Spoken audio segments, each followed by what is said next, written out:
started because it's 12 and we have folks online as well. So yeah, smaller crowd here. It's always funny talking to a smaller crowd. But I think we have a big crew from Calgary Economic Development coming in shortly. For the folks online, I just want to make sure you can hear us okay. This camera says it has a microphone, so just confirming. Thumbs up if you can hear us. Yep. Okay. No thumbs, but a small yes. Okay, so welcome everybody to Rainforest Alberta's Lunch Without Lunch. This is a meetup we hold every Wednesday. We like to make our lives difficult and move all over the city, try all sorts of different tech setups and parking situations and all the rest. So here we are today at the Open Learning Lab. I always want to say online learning lab. The Open Learning Lab, Laura has just stepped out, but maybe after the fact, she can give those of us who are here today a quick tour and a quick rundown of everything that's going to be going on with the Open Learning Lab. MRU has some programming, Accelerate U, that will be operating here. And there are many community partners who will be integrating with the students and their education. And so Rainforest Alberta is one of those partners, and we're very excited for the opportunities that lay ahead in this very cool space. So for those of you online, this is an entire floor of Bow Valley Square, the 4th floor. And there are a ton of boardrooms. There is a lot of open space for games. There's a beautiful courtyard garden area that apparently is bookable through OLL, and a wonderful bar. So if you have time to check it out, when they launch after August, then watch everybody's social medias for that information. I don't think I mentioned my name is Bridget Legault. I'm the community manager for Rainforest here in Calgary. My colleague Amber Rowden couldn't be here today. And then we also have a steering committee who operates a Rainforest chapter, call it, up in Edmonton. So sometimes they're online, but now they've gone to a lot of their own in-person events, organizing those as well. Once a month, I think they do the connector, it's called, it's a Tuesday, forget which Tuesday of the month, but if you're in Edmonton, check that out too. So we're just going to do a little bit of an introduction to the rainforest. If you're new online, come on in. If you're new online, please feel free to put your name in the chat. Your LinkedIn is helpful. Sorry for the weird camera angle. Maybe I'm more sorry because it's the weird camera. But before we get started, we do just want to acknowledge that we live, work, and play on Treaty 7 territory and the land of the Métis Region 3. So if you're in another area online, please feel free to acknowledge the traditional territories that you work and play upon in the chat. And here we go. For those of you in person, you won't be able to hear that well, but you can also read the caption. What does it take to realize an idea, or for a seed to sprout? At Rainforest Alberta, we know the answer is rooted in trust. Traditionally, Albertans have cultivated their ideas in established systems. Inputs that don't fit these systems are weeded out. Opportunities for growth are missed. But now, Albertans want a dynamic landscape that can evolve organically, like a rainforest. At Rainforest Alberta, we believe a culture of trust is the fertile soil where ideas grow. Our budding innovation ecosystem is a network of relationships pulling each other up as they push forward in their own field. Trust breaks down barriers. An open, inclusive network increases collaborative innovation. Successful breakthroughs inspire new ideas. A cycle begins.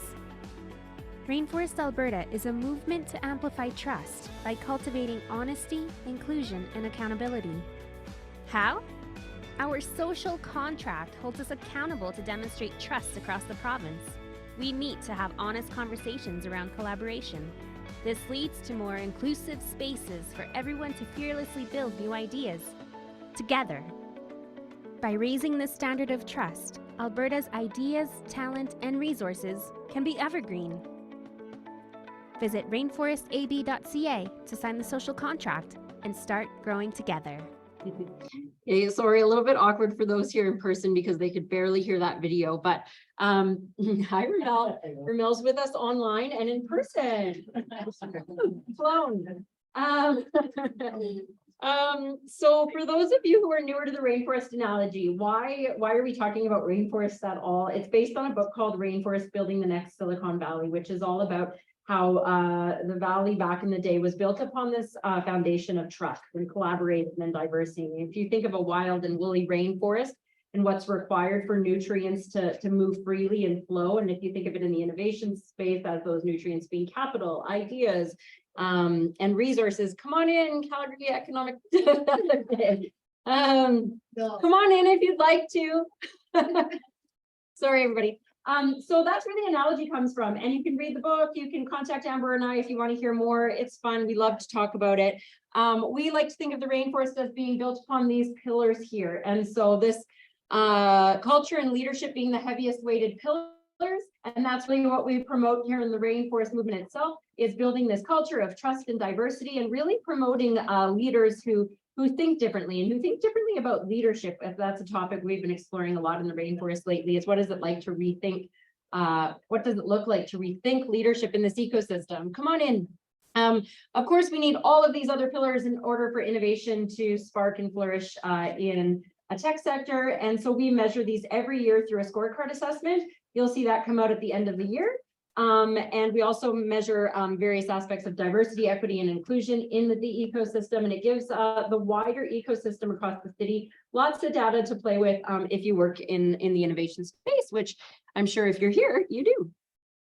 Just a couple more things before we move into our program here for the hour. So if it's your first time here, generally, we like to share resources that are happening in the tech sector. We also like to share founder stories. So that's what we do every week. Every week is very different. So if you come in one week and you're like, oh, that wasn't for me, please try again, because every week is different. And the magic is really about meeting the people around you. And so, yeah, we're going to learn today about work integrated learning and Calgary economic development. There's lots of folks here from CED today and from all other aspects of the technology sector. So please take time to connect with each other. That's where the real magic of the rainforest happens. If you're online, you'll be put in breakout rooms near the end of the hour.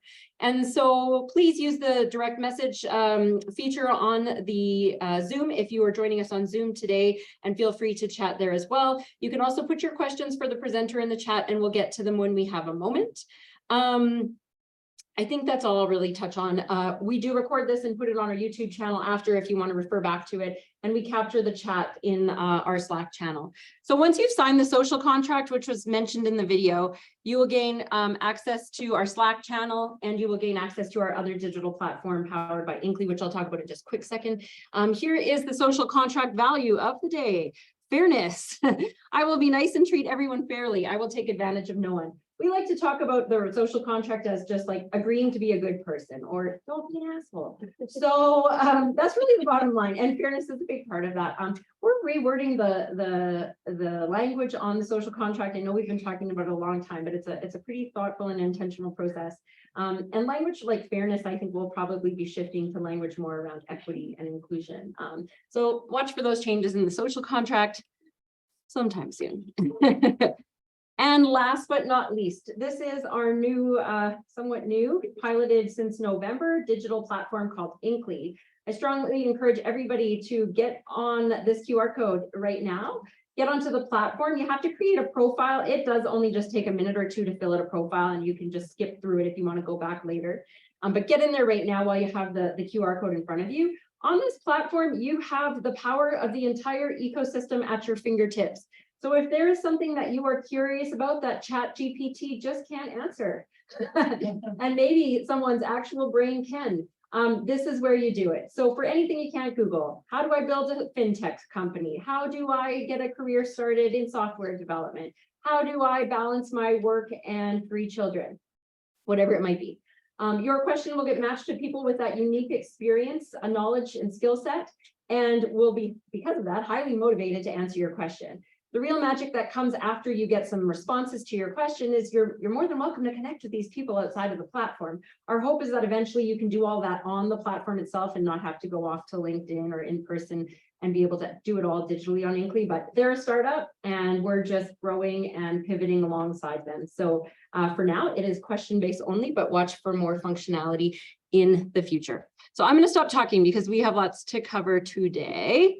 And Megan, maybe I'll just let you introduce yourself so I can hop into resharing your stuff. Absolutely. Well, first and foremost, thank you everybody for making the trek to the Open Learning Lab. We're really, really thrilled to be hosting here today, as well as to be sharing with our online friends as well. Hopefully, can everybody see and hear me okay online? Yes? Okay, awesome. Amazing. So a huge thanks to you. And one of the reasons we're really excited about being here today, as I pull up my PowerPoint notes, is because of what the Rainforest is all about, and our newest project that's hosted in collaboration with Calgary Economic Development, TalentED YYC. So we're really excited to share about that with you, because the reality is that we're also in a startup phase. We're in an exciting iterative pilot project, empathetic with our entrepreneurial friends. We're really looking to leverage those opportunities to collaborate together and to give students more opportunities. So I'm excited to tell you a little bit about that today. So my name is Megan Canal. I'm the employer engagement manager. I have a team of 4 full-time wonderful staff that work with me, who are, I was going to say 3 and 4, who are here today, as well as 3 fantastic summer students. So if you want to talk about students, we are all ears. We're here to talk about all the great things that they have to offer. And we also have a powerhouse team that we work with that also helps with marketing and communications, such as Judy, who is helping us out today. How do I switch? Does anybody know how I can switch this to this? I was gonna say there's, yeah, because there's no. Like, Top left, thank you. I can't see because of the glare. Okay, there's switch display. thank you. Right there. Yeah, sorry, it's just like a light glare. Thank you so much. Awesome. Okay. Perfect. Iterating as we go. That's right. And we have a research and evaluation team. We're in a pilot project. We got to figure out if it works. And we also have a process enhancement team who works very closely with our post-secondary partners on this project. So I'm excited to share a little bit more with you about exactly what this is all about and kind of what we're looking for from you today, and helping spread the word about this great opportunity. So next slide. So what am I going to cover to tell you about this? So first, we're just going to have a little bit of an open conversation about what it's like to engage students, the great things and the not great things. Oh, maybe just arrows. Yeah, I did that. Oh, okay. Oh, more technology challenges. I was going to say we can see on the. Go left to the Left? little arrow in the left corner on Uh, the big screen. sorry. Down there. Ah, okay, there we go. Oh, it was there, it disappeared. Now it left. Apologies to our online friends. Okay, there we go. Okay, so we just have to tap it. Amazing technology. So we're gonna go a little bit, just a little bit of open discussion. I want to introduce you to our partial solution to some of the challenges in this area, and then invite you to get involved. So what does that look like? So first and foremost, what are some of the benefits that you have experienced either in an organization or formerly as a student around engaging in a work experience?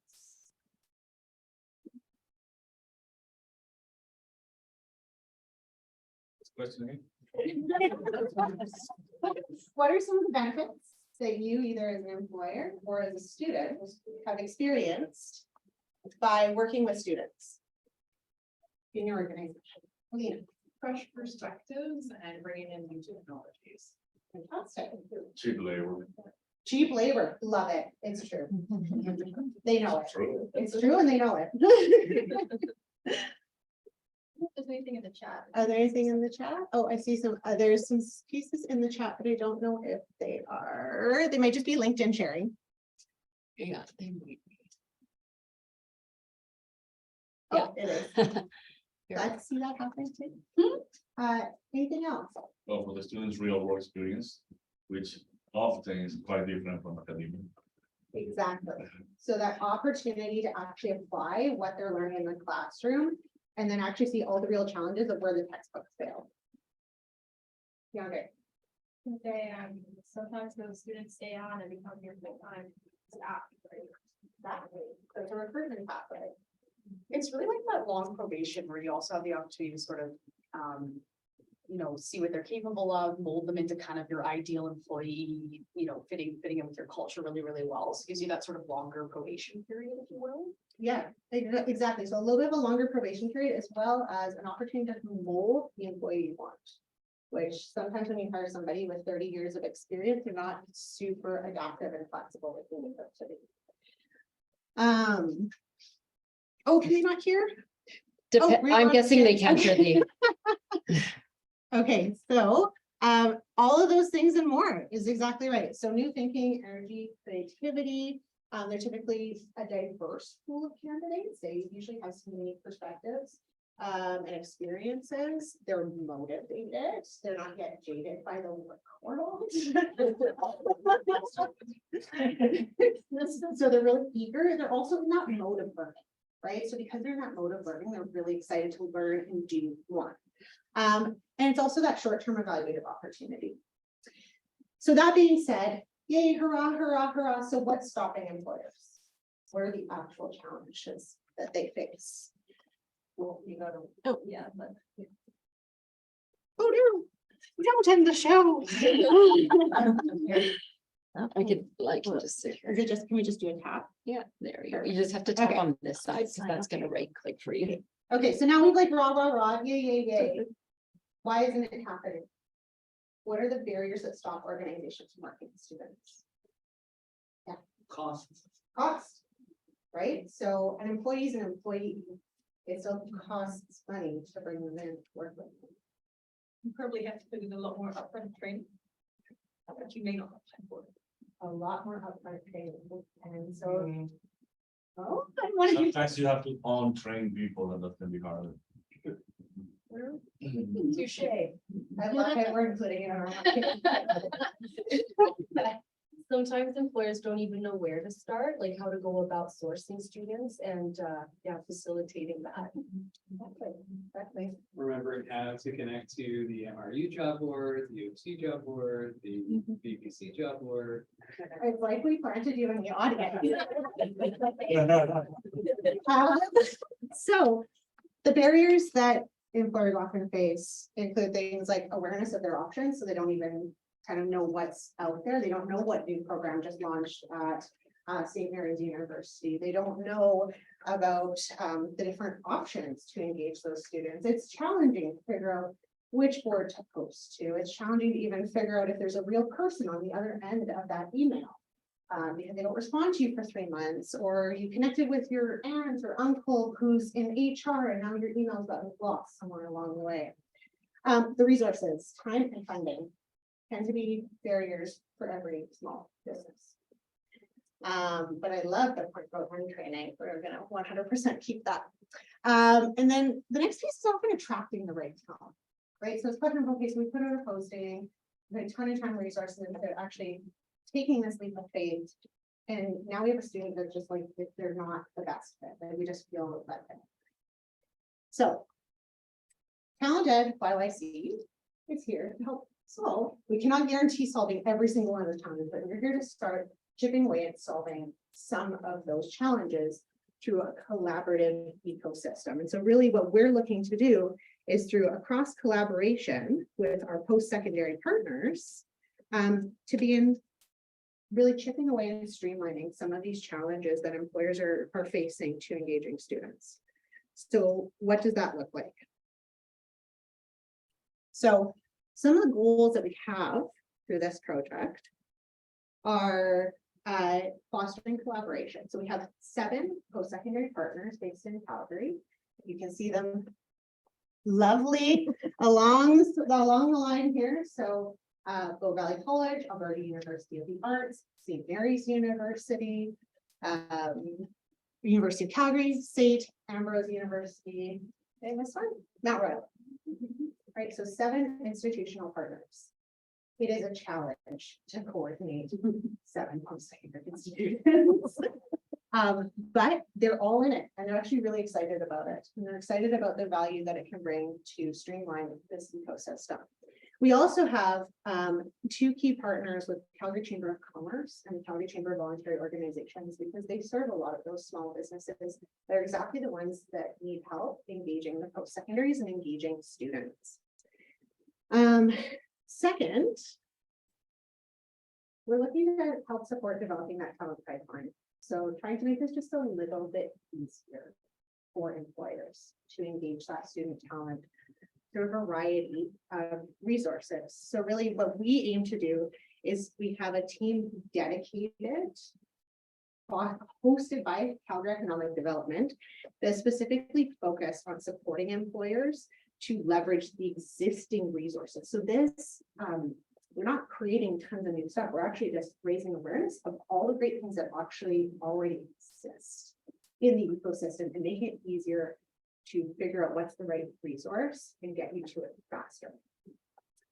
Through that talent pipeline. The other piece, through that, increasing capacity.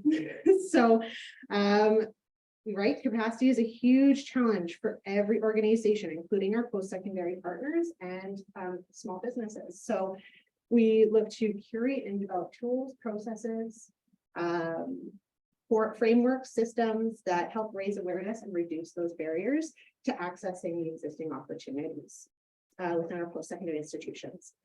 And then last but not least, at the top of this presentation, I mentioned that this is a pilot.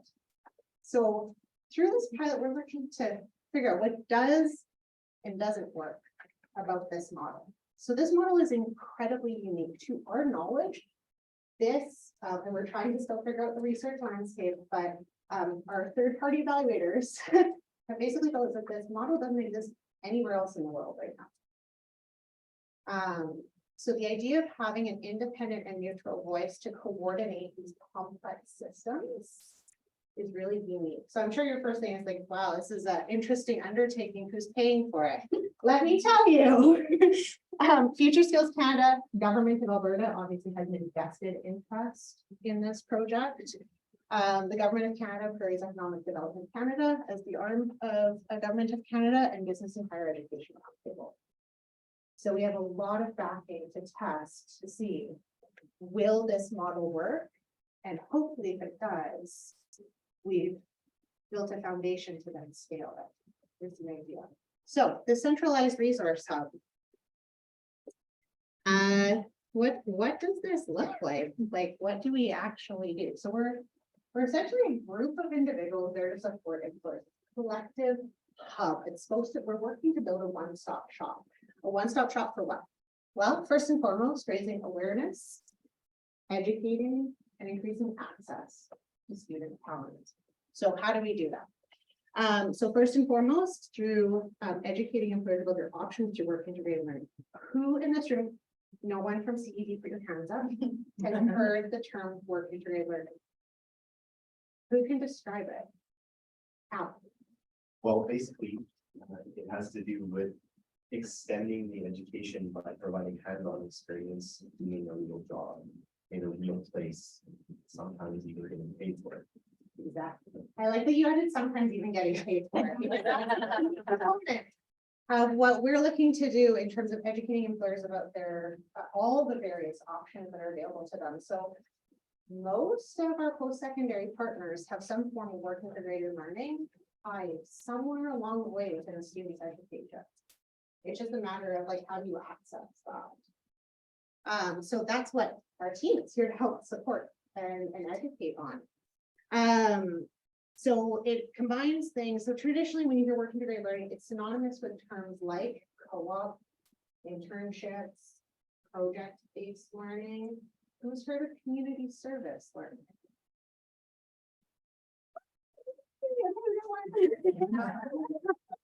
Right, so things are like, I've never heard of that before. It exists. Let our team tell you more about it. And then last but not least, also practicums. So our team, really what we're focused on doing is working with employers to understand what are your needs. And we don't want to sell you something you don't need either. And so you may be ready for talent right now. You may be like, I really am interested, but I'm just not ready quite yet. So let's keep the conversation warm. Let's maybe get you situated with one or two initial resources. Or you may be like, I am ready. Bring the students to me, make it happen now. and we can support you anywhere in that spectrum.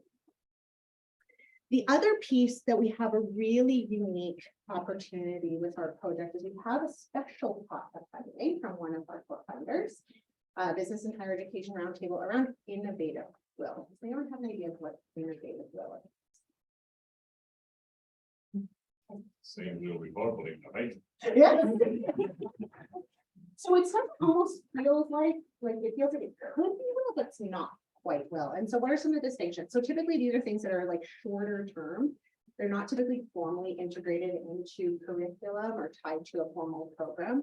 And so we have a special pot of money that's specifically looking at net zero and sustainability projects and increasing students' skills and awareness of businesses doing work in this area through things like hackathons, boot camps, and small special programs. So those are really cool because they're unpaid and they give you like a taste of what it's like to work with students. So I'll tell you a little bit more about what we're looking for in that innovative will category. Next. Okay, so again, each of these is supposed to line to one of those challenges, like I said, the barriers for employers.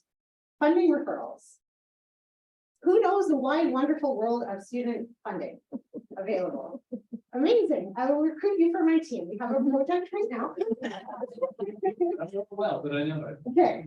So, so our team is there to help support you and expose you to what are those different opportunities, right? So you might be aware of one or two, but you might not be aware of just the wide variety that are out there and the implications they have on your business, right? So, some funders, great to access right away, but maybe that's your one shot. You might be a little bit more strategic about working with that funder, right? So there's some of those pitches that we can help work with you. One of the great examples that we have is Venture for Canada. I'm sure, how many people have heard of Venture Canada? Right?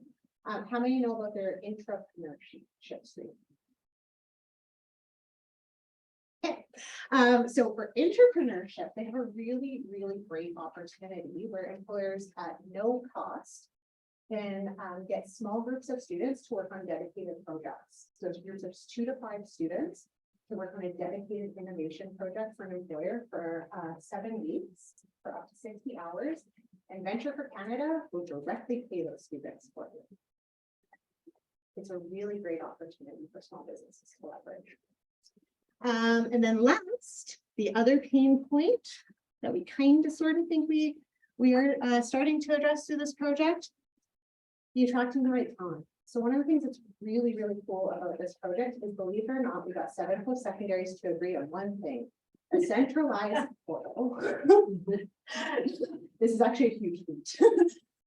So a centralized posting portal that goes to where they already normally would post. And so as an employer, if you're looking to share a project opportunity with a post-secondary, we're going to help it demystify that for you a little bit by essentially getting it to the place that would already go and in front of administrators' eyes, so that it's not reinventing the wheel. We're not asking students or post-secondary to one more thing. These are the places that are already looking.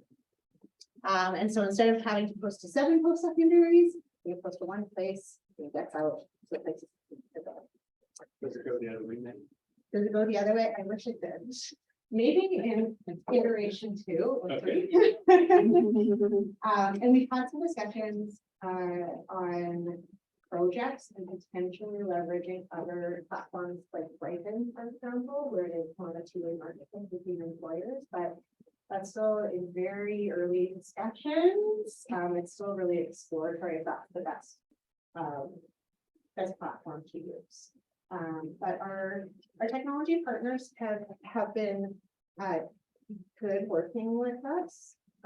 So these are technologies that are frequently already in place with the post-secondaries, because we didn't want to place more burden on the post-secondaries. It wasn't going to go well if that's how this project went. So yeah.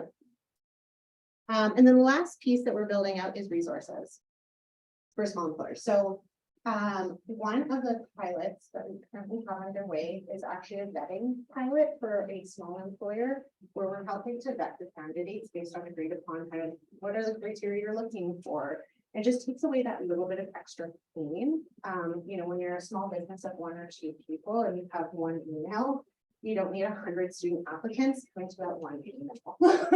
So just trying to even centralize, package that and give that a resource. The other piece of resource that we do there too is we also help with scoping the posting. That's often a challenge for employers that are not maybe really sure what they're looking for yet. So my team can help with scoping as well and kind of getting those right messages across to students. So you may or may not notice a couple of the testimonials that we have. So I want to reinforce, so TalentED YYC launched at the end of April this year. We're still quite new. So we're very proud of the small successes that we've had so far. We've engaged well over 100 employers, and our portal literally is getting postings every day.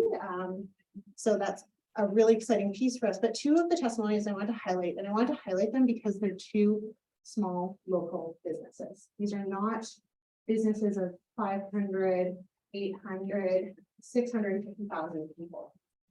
These are small businesses. So Nature Mary, a couple of things they really highlighted was the ability to talk to somebody that understands their needs as an employer, and that willingness and excitement, I think, about offering guidance and support. Clean O2, having that dedicated person that gave that additional insights about working with student health. What are those additional considerations that you need to make sure you're prepared for with working with students, and how to get a posting that resonates with the students that you're looking to attract, and understanding kind of the huge pool that we have here at vertical secondary institutions. So is anyone gonna like break down our door and just want to get involved? Probably not yet. I know you. I've given you a lot of information, but what are some of the ways that you can get involved, and where are our immediate asks potentially? So first and foremost, we have our innovative WOL that I mentioned. So these are those smaller, more discrete projects. We're looking to start them towards end of August. We have a couple of partners on board to help deliver our bootcamp sessions and to collaborate with on our hackathons. But what we're really looking for as part of this is also mentors. So we'd like more industry involvement and diverse perspectives, especially related to sustainability and net zero goals, because we think that will be really helpful for students. The other thing is, I know Lunch Without Lunch tends to attract a diverse group of entrepreneurs, advisors, and also students. And so I do want to get this piece of the word out that we actually are looking for student participants to also participate in some of these events. So if you'd like more information to share with any students that you're aware of, feel free to reach out to us, or if you're a student yourself and you have kind of an interest, you feel free to reach out to us. Second, engage with us. We're here. We have this wonderful funding. All of these services are heavily funded, therefore free for you. If this pilot doesn't work, this will disappear. So we would love your engagement. We would love for you to come chat with our team, to learn about some of those little options, to understand some of the funding supports. And then last but not least, this is actually really important to us too. Advise us. Tell us about those pain points. Tell us about the things that would make your lives easier for working with and bringing in students. What are those resources that if you had a magical onboarding guide, or if you could, reduce time somewhere in your organization to work with students? There's something that's really frustrating you that you say, I'd really love to see this happen. I just don't have the time for it, but I think it could look like this. Please feel free to come and talk to us, because that is what this collaboration and building this ecosystem is all about. It's meant to be here for you and for employers and for students to all effectively work together and take that pain out of it. So I apologize, I probably spoke very fast. I get very excited and passionate about this work. But the other thing you can do is connect with us. So we've got our TalentEDYYC.com. That's our webpage. You can contact us at info@TalentEDYYC.com.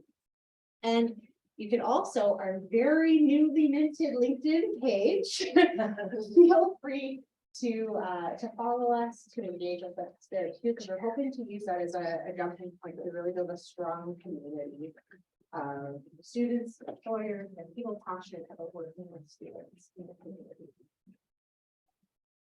Awesome. Thanks, Wayne. We'll head into questions here right away.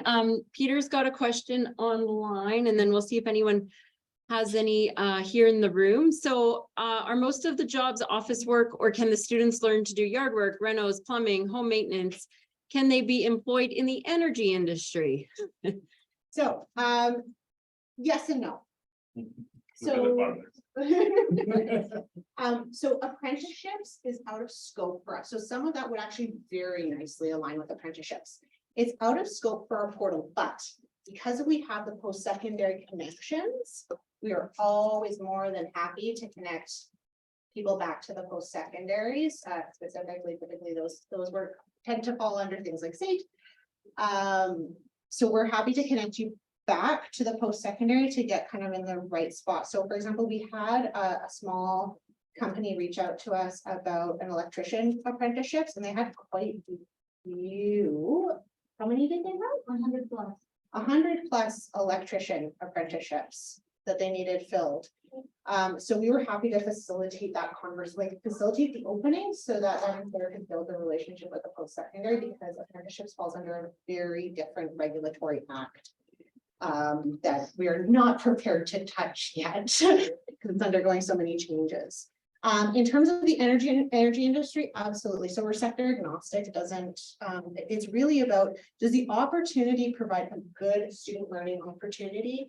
And does it align well with some of the skills and competencies that the students would be learning in their programs? I don't know what happened there. I'm just going to stop sharing. Any other questions from the room here? And I'll just repeat them. I have a feeling those online maybe didn't have the best audio experience, so I apologize for that. This is what happens with our hybrid setups, and we always encourage you to come in person if you can. We can't always promise the best audio visual experience online when we are in a hybrid format. But apologies for that. Any questions from the audience? Ramel has a question. I'm going to repeat it here, or you can come up and ask close to the mic. Okay. Just a question regarding what you consider students. Are the people who just finished a program which don't have the fresh job experience yet, are they considered students or not? Who are considered students is the question. Depends which funders you talk to. Government you talk to, it's complex, is what I can say. So right now, what's within scope for this project are students who technically would be registered students within one of our Calgary post-secondary departments. Where I look to my wonderful executive director, who's sitting next to you, potentials for expansion. We know that there's a lot of there's certainly been conversations. Do you want to speak close to the microphone? Thanks. There's certainly been conversations with, even within Calgary Economic Development, around the ideas of like talent retention and attraction too, outside of just our 7 post-secondaries, right? So is it a win if we can convince that student that went off to U of T to come back and stay in Calgary, right? This work integrated learning, that little carrot that would help with that. I think those are longer term conversations. Right now, we are focused on trying to get a MVP, a minimum viable product of showing that this in theory and in practice can work before we can get bigger and bigger and bigger. But we've had even a lot of post-secondary partners. We were just at conferences these past 2 weeks asking us, well, how can we get involved? How can we get involved? We're like, ooh. We need to make sure it works in this smaller ecosystem first. So that question around the students right now, it's you'd be registered within one of our Calgary post-secondary partners. That being said, my employer hat on, bring in the talent that works for you. And if it's early talent and you want to develop it because that's what works for you, that's what you do. That's what was said in the confines of these virtual and 4 walls. The other, I was gonna say, there was another side of that that's gone, so, but Was it just kind of similar to the apprenticeship element, right? Like, so our scope right now is currently focused on those students that are enrolled in programs within these 7% institutions, but we're more than happy to refer to, you know, other types of students or other types of talent, because we're in that ecosystem, and so we can direct you if you think maybe, you know, the students registered for the 7% institutions aren't quite the right fit for you. We're more than happy to make that referral and connect each other. I think the one piece that we're struggling with a little bit is the innovative WOL projects that I mentioned. Those ones have a little bit more flexibility right now because they're not tied to formal work integrated learning. So correct me if I'm wrong. I'm just thinking about metrics and keeping partners happy in the back of my mind, but I think they'd be flexible if somebody wasn't like, "Oh, I'm not really sure, but I need some experience." Innovative WOL might be that really good spot for you as well, just to gain that little bit of exposure. So for those online, they're just sharing that if the post-secondary student audience isn't the talent pool for said business, then they'll be referred to other talent pools in the area. Is that correct? Did I summarize that correctly? Yes. And then we have a question from David. I'm also curious why this program was felt to be needed because there are already programs for internships. Example, I was once an intern from U of C using their engineering internship program. So the need for the program more came out of streamlining the ecosystem. So we're not like creating new things that don't exist necessarily. We're just raising awareness. A lot of those smaller employers don't know how to leverage those opportunities. So, you know, for example, we talk to a lot of employers that regularly work with students. It's not totally new. It's the questions of, are you aware of all the different areas you can work with students? Or do you always think that has to be paid? Maybe there's that short-term, you know, couple of weeks worth of work that you can actually bring in an unpaid student to help with. And I know sometimes employers go, whoa, unpaid. This is actually a huge benefit to the student because in unpaid programs, that student needs that unpaid experience to graduate. That's the other side of this coin. So yeah, so it's not necessarily like reinventing or creating new things. It's more about trying to better align pieces of the system. And I saw there's another question about summer internships. Yeah, so there are tons of students between September and April. That's also sometimes a misnomer.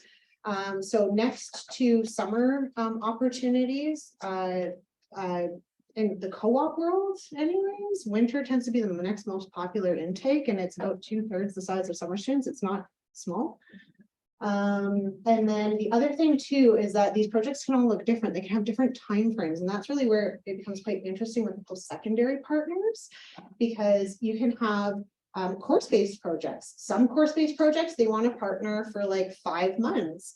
Other course-based projects, they want to partner for like 3 weeks. It really varies in terms of the requirements and the timelines and just what you're looking to achieve and finding the best fit for it. Okay, I think on that note, we'll just normally when we're only online, we do community announcements very last, but we will do them now and then let everybody go into networking and breakout rooms online. So does anybody have, sorry, we'll start by saying thank you. Thank you. Just trying to race through the program. Thanks for doing that. Have some folks leaving.